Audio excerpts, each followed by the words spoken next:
Some Democrats unhappy that their colleagues had caved in the Senate. Now lawmakers return to the drawing board as Sarah Huckabee Sanders made very clear the president's priorities.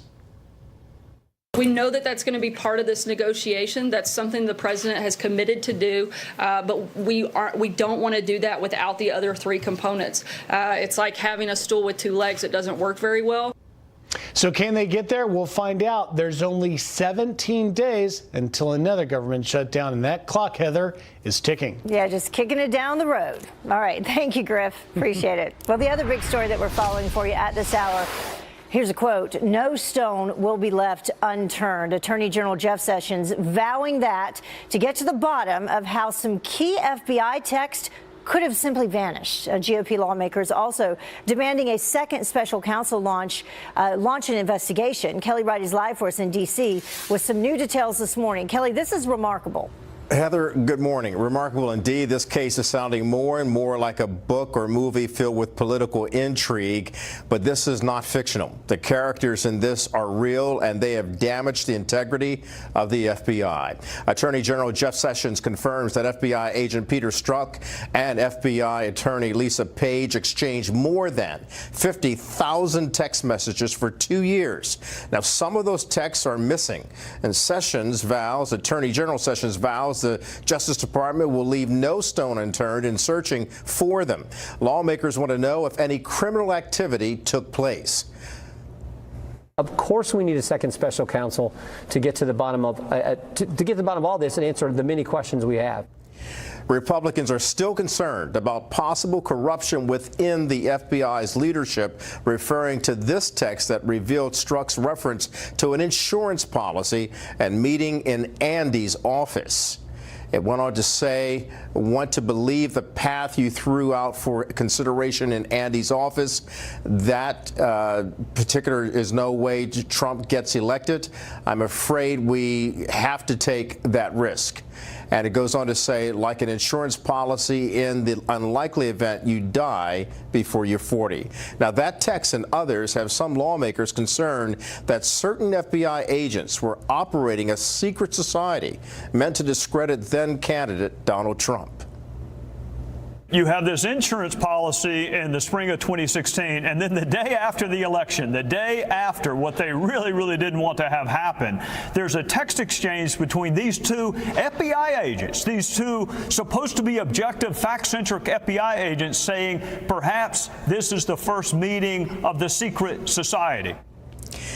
So with that kind of language, one has to wonder, how do you move forward? The Inspector General is investigating all of this to determine if the missing texts can, or if they were deliberate, if there was a deliberate act. And if that's the case, it unravels a whole chain of events that will likely take place for the foreseeable future. Heather. Yeah, Kelly Wright live for us. We're going to talk much more about this and the actual time frame in question. A lot of people questioning that. Thank you. Okay. Well, Republican lawmakers also pushing for a release of a 4-page memo allegedly outlining jaw-dropping FISA abuses by the Obama administration. A Fox News senior judicial analyst, Judge Andrew Napolitano, says that the American people have a right to know whether the FISA authority is being used or abused. I don't know how many more blows the DOJ and the FBI, each of which is headed by Republicans appointed by Donald Trump, can take before the president decides it's time to change leadership. I don't know if a new independent counsel is going to be necessary, but I am furious when Congress can see these things and the rest of us can't. Look at the timeline on this FISA memo. Republicans in the House Intelligence Committee knew of this and sat on it while Congress is voting to expand FISA authorities. Shouldn't Congress have been told about these abuses, which were known and testified to, so they could be informed about it before they decided? Well, Judge Napolitano also says that the timeline is troubling since House Republicans were aware of the contents in the memo before Congress voted on the FISA bill, but didn't comment on it until after it was reinstated. And now to this Fox News alert for you. A frantic search underway at this hour for 5 people missing after a series of fiery oil rig explosions. More than 20 people at the site in Oklahoma when the blast went off, shooting flames and black smoke into the air. Well, it took hours to put the fire out. 17 employees were rescued. 1 rushed to the hospital.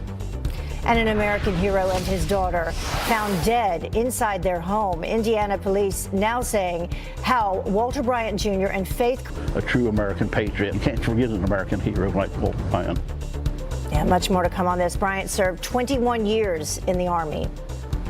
Well, Secretary of State Rex Tillerson meeting with senior French officials in Paris today, discussing global issues like tensions in North Korea. He'll also help launch the International Partnership Against Impunity for Use of Chemical Weapons. Well, that will put pressure on Russia for protecting the Assad regime from repercussions with the UN. Well, this comes a day after Tillerson visited London. That's where he toured the new U.S. Embassy and he emphasized the importance of British-American relations. So a lot of work getting done.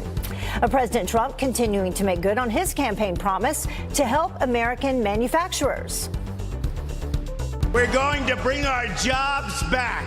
We're bringing them back to our country, and we're going to create millions of new jobs.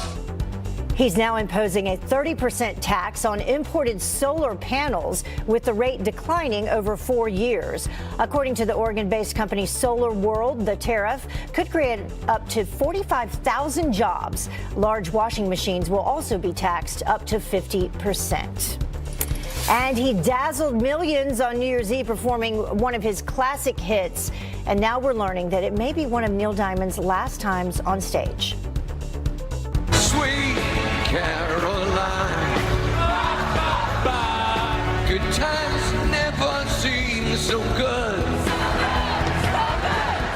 Everybody loves that song. Well, the Rock and Roll Hall of Famer announcing that he's retiring from touring after being diagnosed with Parkinson's disease. Well, the 76-year-old was midway through his 50th anniversary tour, and he hopes to continue writing and recording music, so we certainly wish him the best. Well, the time now is about 10 minutes after the top of the hour. Do you remember when James Comey insisted that Hillary Clinton did nothing wrong? We are expressing to justice our view that no charges are appropriate in this case. Well, some brand new revelations about that infamous announcement. Our next guest has been following the Clinton email and collusion cases from the beginning, while Jen Kern says that the dates are key to the investigations. Plus, we just learned what took so long to let the people of Hawaii know about the missile alert, that it was a mistake, how it all came down to one person forgetting their Twitter password. And going to pot, the state that just legalized marijuana without a vote at the ballot box. Stay with us. Welcome back to Fox and Friends First. A Mexican Uber driver in the U.S. illegally could face life in prison for raping, assaulting, and robbing at least 4 young women. Alfonso Arcon Nunez is accused of picking those women up in the coastal county of San Luis Obispo, California. Well, officials say that Nunez would take payments through the app Venmo to disguise his identity and Uber records. He has pleaded not guilty. And Facebook allowing a suspected ISIS supporter to repeatedly post propaganda.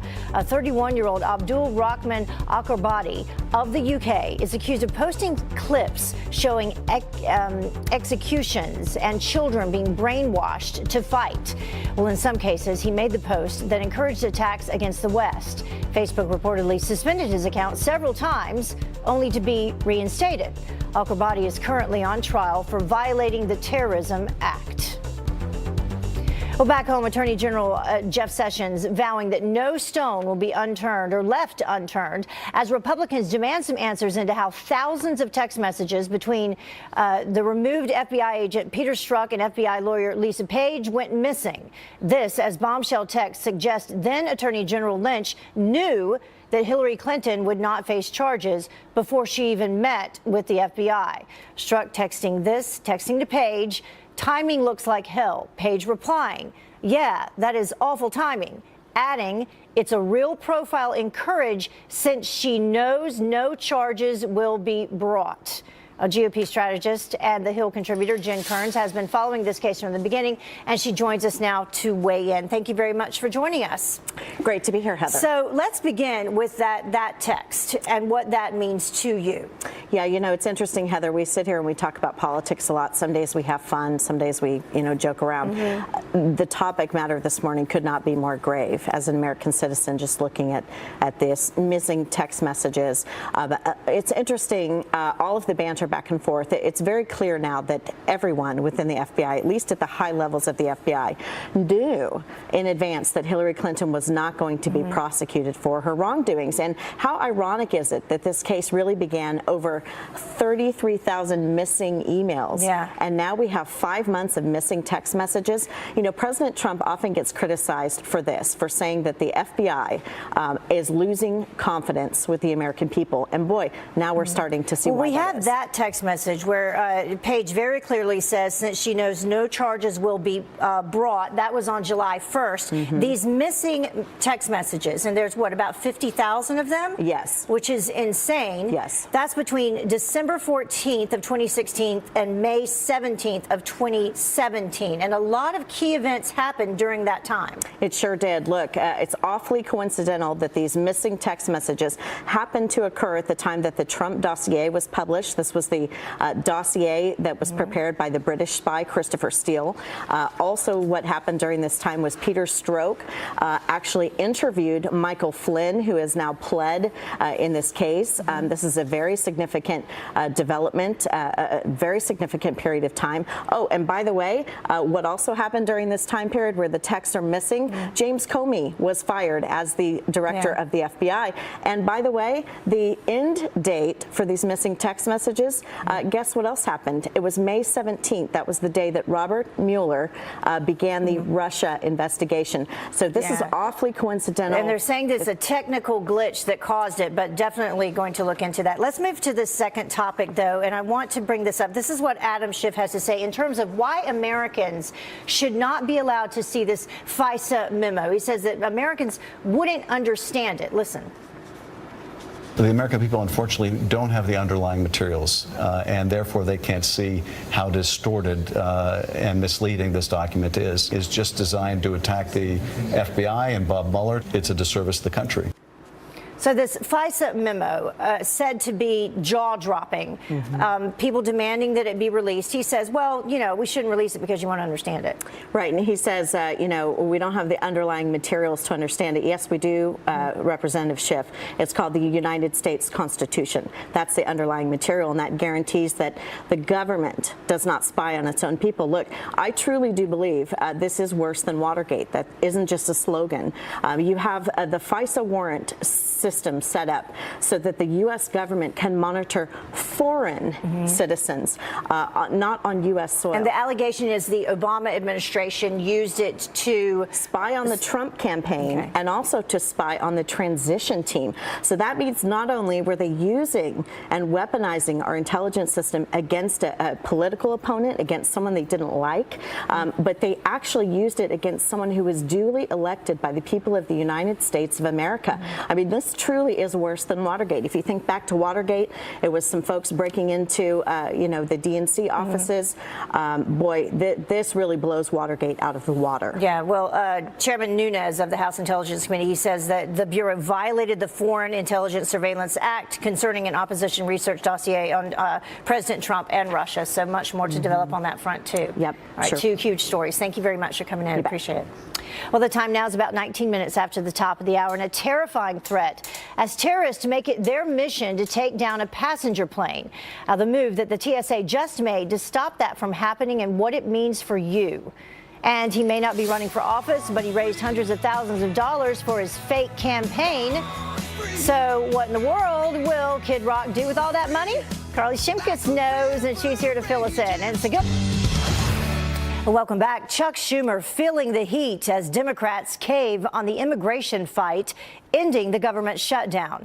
Meanwhile, singer John Legend, I should say, says that the only reason that it ever happened is because President Trump is a racist. Carly Shimkus with Fox News Headlines 24/7 Sirius XM 115 is here with the shutdown showdown that's going on. Let's just call it that. Showdown. Yeah, that's right. Well, it was not a good day for Senator Chuck Schumer.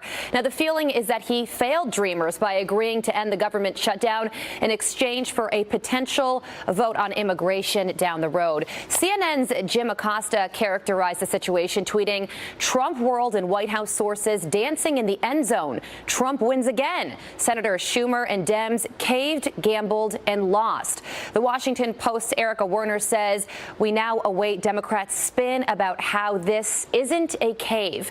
And singer John Legend, he characterized the situation quite differently, saying this about President Trump and Republicans.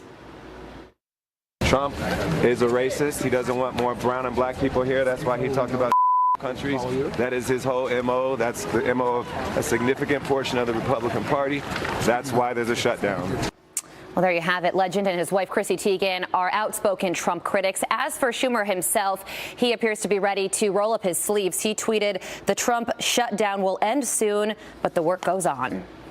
That's right. All right. Well, let's move on from that. Let's talk about a frequent contributor here on Fox. People know him, Guy Benson. He created this video that's going viral about being a gay conservative. That's absolutely right. So he is a Fox News contributor. A lot of viewers of this show probably know who he is. And he created a viral video. It's getting a lot of attention where he says his values, not sexual orientation, defines him. Take a listen.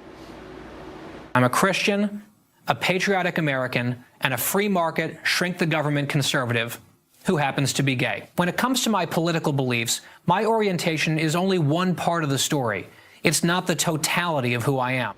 Well, that video, Heather, has been viewed about 250,000 times on YouTube. One person tweets, "This is such an important video, and I sincerely hope people watch it. Proud of you." A lot of people have watched it, like I just said. And another Twitter user says, "Great video, Guy. You're a great American." So he's getting a lot of support out there online today. He's going to be on Fox and Friends, I think, later today to talk about it. Oh, good. That's fantastic. Okay, one of my favorites, Kid Rock. Everybody knows I love him, and he's donating a lot of money. Another good reason to love him. That's right. Well, you know, he had that fake Senate campaign last year, but he actually raised real money while doing it, and he just revealed that he is donating that money to a college Republican group that promotes voter registration. His publicist says all of the money raised from the political merchandise was sent directly to College Republican National Committee Action. The total is approximately $100,000. So all that money has already gone to that organization. Wow, good for him. That's right. All right. Thank you so much, Carly. Appreciate it, as always. Appreciate it. Well, the time now is about 26 minutes after the top of the hour. And as California dives deeper into a sanctuary state, a new voice now calling it criminal. Department of Justice needs to come. Sessions and Trump need to come to California, literally arrest, indict Javier Becerra for breaking federal law. Well, the man ready to reverse sanctuary state laws and restore law and order. And the Schumer shutdown over for now. But what happens in 3 weeks when the money runs out again? Will Democrats finally take President Trump's Dreamer deals seriously? Our political panel on deck to debate it.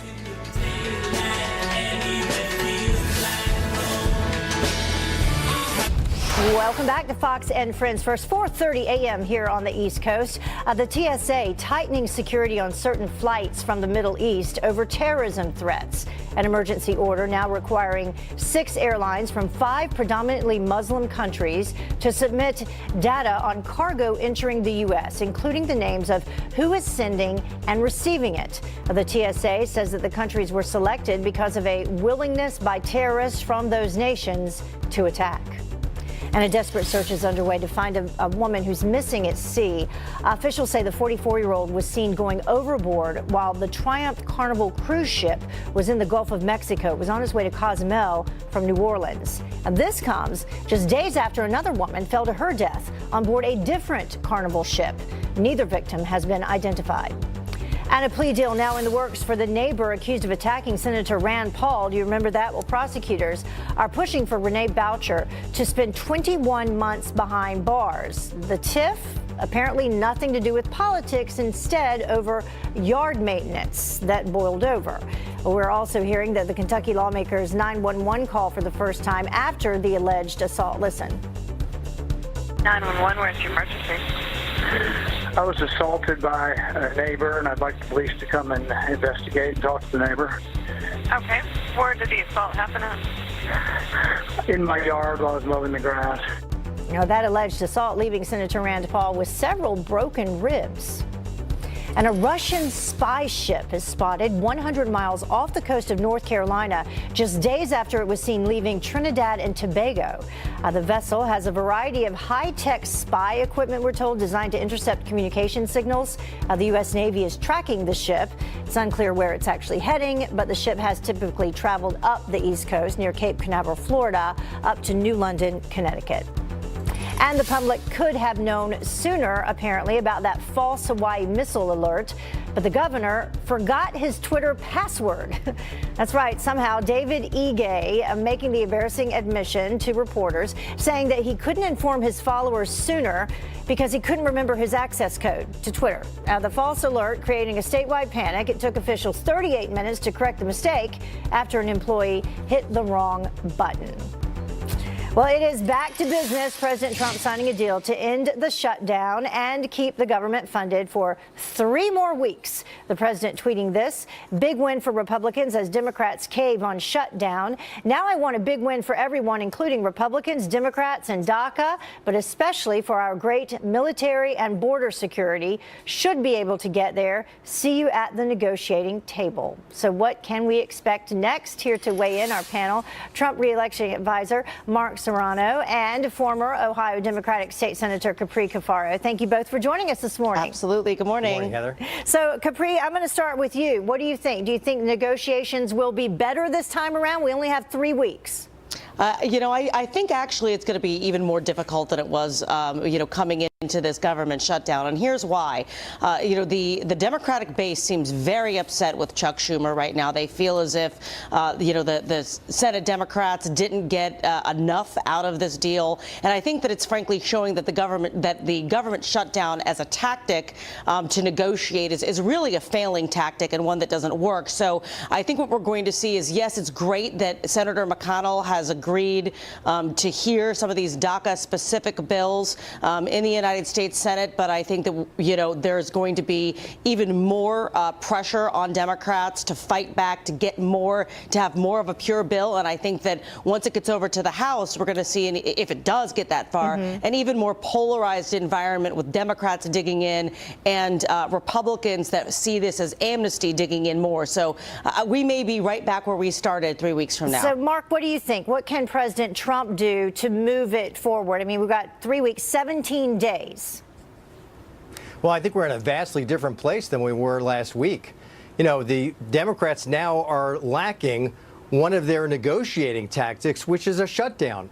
I don't see that they can do a shutdown again. Chuck Schumer was proven right from 2013 when he said you shouldn't hold the American people hostage for a legislative issue that shouldn't be dealt with as a part of funding our government. He was right back then, and he was proven that right by Donald Trump. Look, the president demonstrated that he means what he says, and he says what he means. He said, do not shut this government down. And he was able to out-leverage the Democrats. So, look, they do not have as much leverage coming to the table. I think the president is being magnanimous in his tweet by saying, let's come back to the table. And he's sticking to his 3 primary points and priorities for dealing with DACA. And it is ending the visa lottery system, ending chain migration, and building a wall and securing our border. Those things are not going to be, if they're not present, he's not going to negotiate a deal. Right. And Mark, I did want to ask you, though, to follow up on that. What do the Republicans now have as a negotiating tool since they've already given up CHIP? They added that into this, continuing resolution. That's what Democrats wanted. So what will Republicans have to use now to negotiate in terms of DACA? Well, look, they're going to stick with the president's plan, which is you want DACA, the president's priorities. I think more Republicans now will back the president, that we're not going to go with the Flake, Graham, Durbin proposal, which actually expands chain migration and expands the number of people who would be covered under DACA. We're not going to do that. So Republicans have got the majority. They've got the power to be able to back the president's agenda.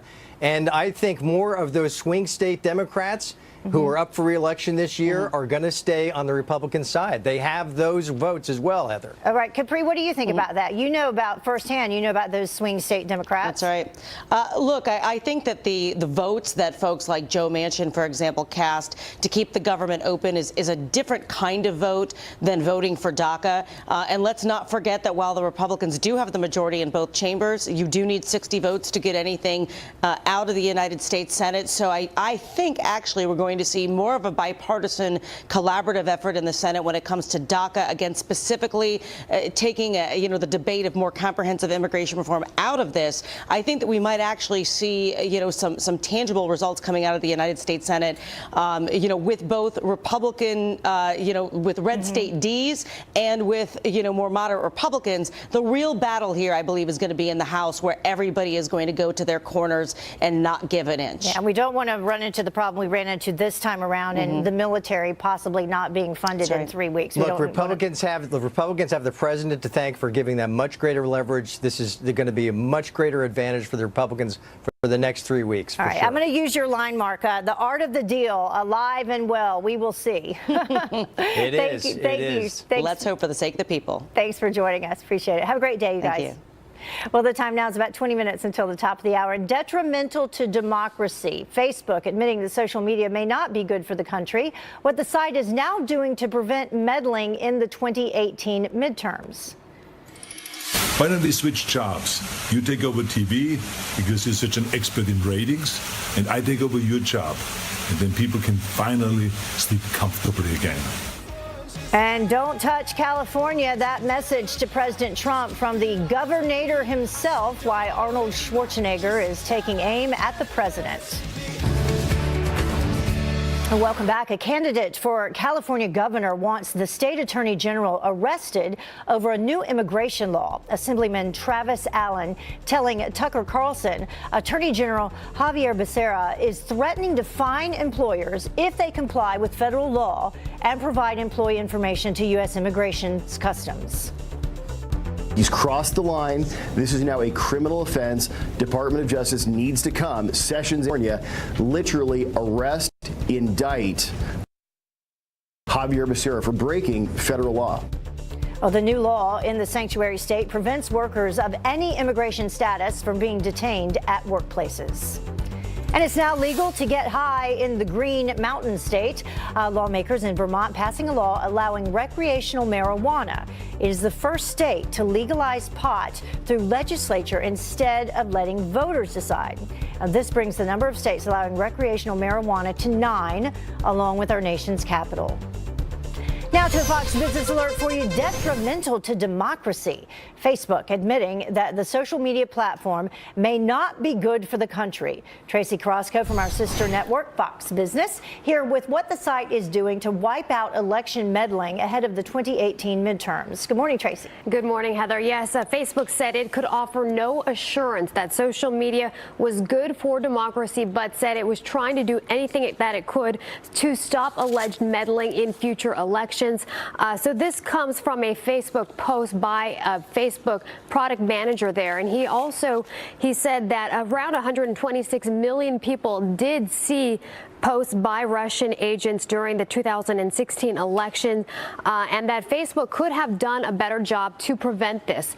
This comes as Facebook recently announced that they would be doing a credibility ranking of news reports that would be ranked by users of Facebook. All right. Well, let's move on to United Airlines, something completely different. Super Bowl coming up, and they're expanding service to Minneapolis for folks. Yes, United wants to get fans to the end zone, to Minneapolis, to celebrate the Super Bowl. So they are adding more flights. Right now, they offer about 26 flights to Minneapolis from its hub. So they will be adding 16 additional flights Saturday, February 3rd, and Friday, February 2nd. So some of these flights will be coming from Rhode Island, from Philadelphia, from Boston, from all over the country. And then if you do want to get to the Super Bowl, well, average prices for a ticket about $7 $100,000. That's according to VividSeats.com. A minimum price, $4,500 just to get into the stadium. So it's going to cost you if you want to see that rematch of the 2005 Super Bowl. Yeah, I know the Vikings, they definitely were hoping to be able to Yes, go, they you know, in their hometown, but oh well. All right, Netflix adding a record 8 million subscribers. I'm one of them. Yes, me too. That comes from a Netflix quarterly report that came out just yesterday. 8 million subscribers worldwide, most of them coming from international subscribership. And so this tripled their profits there. It sent shares soaring yesterday, $100 billion market cap. So this is huge for Netflix, which has been on a tear this whole year so far, and 2017 as well. I've been binge watching. I finished yes. Stranger Things, Ozarks, and I'm now on to Peaky Blinders. So, well, Stranger Things was one of the things that helped boost, I think, their viewership this past quarter. I was a latecomer to it. Everybody was talking about it, so I had to do it. Thank you very much, Tracy. Thanks, Appreciate Heather. it. Well, a comedy show comes to a screeching halt when the star gets attacked on stage. Fighting at the Comedy House, Jesus. Oh, no. Well, the insane fight at center stage, it was all caught on camera, you can see. And while schools fight to ban prayer and after-hours Bible studies, one state actually wants to bring the Bible back to the classroom. Our next guest is a pastor who says that the Bible isn't just about faith, it's a legitimate history lesson that everyone